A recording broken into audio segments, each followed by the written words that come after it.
В Наманганской области от учителей средних школ местные власти требуют предоставить в срочном порядке в отдел народного образования копии паспортов всех родственников. Согласно поручению, учителя должны предоставить копии паспортов своих родителей, детей, братьев и сестер, невесток и даже паспорта свекров и свекровей.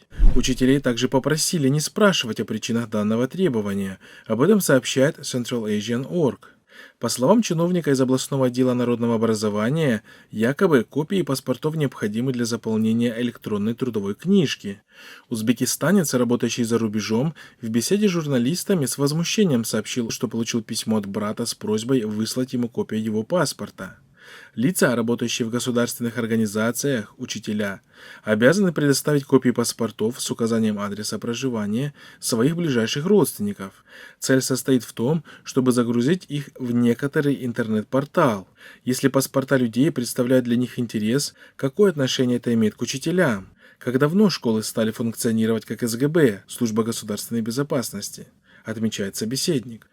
Заместитель директора школы в Намангане отправил сообщение учителям в телеграм-канале.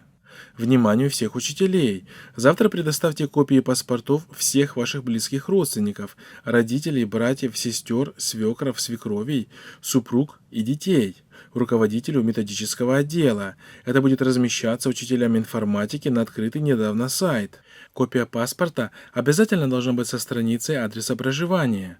Учителя, это задание дано всем государственным организациям по всей республике. Пожалуйста, не просите комментариев. Нам поручили из областного отдела народного образования. Мы это выполняем. Учебный отдел.